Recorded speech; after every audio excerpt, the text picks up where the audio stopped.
በዚህ ዘመን ያሉ ሱፊያ ሰለፊያ ወሃቢያ ኢኽዋንያ ሺአ ቲጃንያ ምናምንያ ቁጥሩ አንዱም በነብዩ ሰለላሁ ዐለይሂ ወሰለም ዘመን የለም ነብዩ ሰለላሁ ዐለይሂ ወሰለም ሙስሊም ብቻ ናቸው አላህም ሙስሊም ነው ያለው እነዚህ ሁሉ ምንጠራቸው ስሞች ሰዎች የሰየሟቸው ስሞች ናቸው ስሞቹ መጥፎ ናቸው ያልኩ አይደለም ስም በራሱ የሚገልጸውን ነገር ነው የሚያመለክተው እንጂ ስም በራሱ አንድ ሰው የሆነ ስም ቢይዝ ስሙ አይደለም ስራው ነው ዋናው የሚታየው ማለት ነው በዚህ ሁኔታ ሙስሊም ሆነው ሁሉም የነብዩ መሐመድ ሰለላሁ ዐለይሂ ወሰለም ተከታዮች እየኖሩ ልክ እሳቸው ሲሞቱ ሙስሊሞች ተደናገጡ ምንድነው የምንከተለው መንገዳችን ምንድነው የሚለው ጉዳይ ጋራ ተጀመረና የመጀመሪያው ኺላፍ በስልጣን ላይ ተጀመረ የመጀመሪያው ሙስሊሞች መሃል የገባው ኺላፍ የስልጣን ኺላፍ ነብዩ ከሞቱ በኋላ ሰላሳ ማንን መሪ አድርገን እንምረጥ የሚል ጥያቄ መጣ ከዚህ በፊት ወንድማማች አድርገው አንሷርና ሙሃጅርን አንድ ላይ ቀልብ ለቀልብ አስተሳስረው የመዲና ሀገር ሰዎች ሙስሊሞቹ አንሷሮች ከመካ ተሰደው የመጡ ሙስሊሞች ሙሃጅሮች አንድ ላይ ወንድም አድርገው በእስልምና የኖሩት ሰዎች አሁን የስልጣን ጉዳይ ሲመጣ ጥያቄ ተፈጠረ ማለት ነው ተሰባሰቡና ማን መሪ ይመረጥ ማን ኸሊፋ ይሁን ሲባል አንሷሮች ምን አሉ እኛ ነን የሀገሩ ባለቤቶች ብዙ ሰው ከኛ ነው ሙሃጅሮች ጥቂት ናቸው ስለዚህ ስልጣን የሚገባው ለአንሷሮች ነው አሉ ኸሊፋ መሆን ያለበት ከአንሷር ነው አሉ ሙሃጅሮች ደግሞ ነብዩ ሰለላሁ ዐለይሂ ወሰለምንም ጨምሮ አቡበከርንም ወሰዱ ዑመርንም ወሰዱ ከመካ ተሰደው የመጡ ስደተኞች ናቸው ብዙ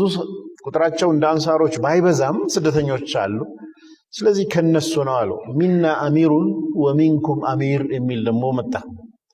አንድ ጊዜ ከኛ አሚር እንምረጥና ቀጣዩን ደሞ ከናንተ እንምረጥ ተራ በተራ የሚል በፊት አንድ ሙስሊም ሆኖ የነበረ ይሄ ጥያቄ ተፈጠረ ከኛ መሃል እገሌ ይሁን ይሄ ለብቻ ተሰብስቦ መዋየት ጀመረ ያ ተሰብስቦ መዋየት ጀመረ ዑመር ኢብኑ አልኸጣብ የለም አቡበከር የለም በዚህ ጊዜ እነሱ ሌላ ቦታ ናቸው ሲመጡ ገና ነብዩ ሰለላሁ ዐለይሂ ወሰለም አልተከበሩም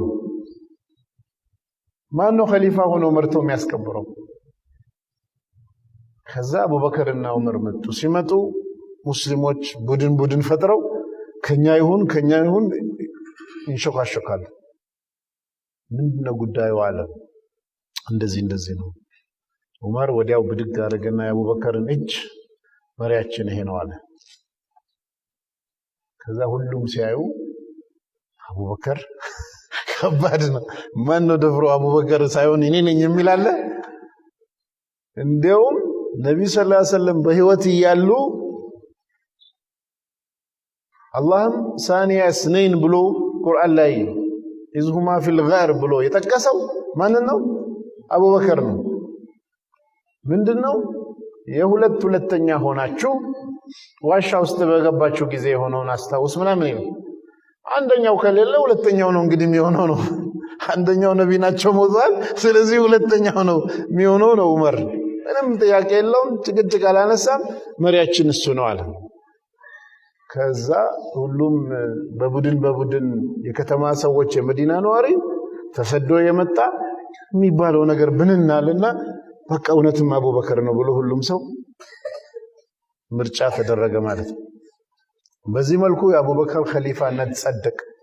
አቡበከር ስዲቅ ኸሊፋ ሆነ 2 ዓመት ተኩል አስተዳድሮ ሊሞት ሲል መሪ ምረጥልን አሉት እኔ አልመርጥም ነብዩ ሰለላሁ ዐለይሂ ወሰለም በህይወት እያሉ ተተኪ ይመርጡ ነበር አልመረጡም ስለዚህ እኔ እንዴት እመርጣለሁ አለ ምረጥልን አለ እሺ እኔ ምመርጠውን ትፈልጋላችሁ ታጸድቃላችሁ ወይ አለ እኔ ምመርጠውን ትወዳላችሁ ሲል አዎ አለ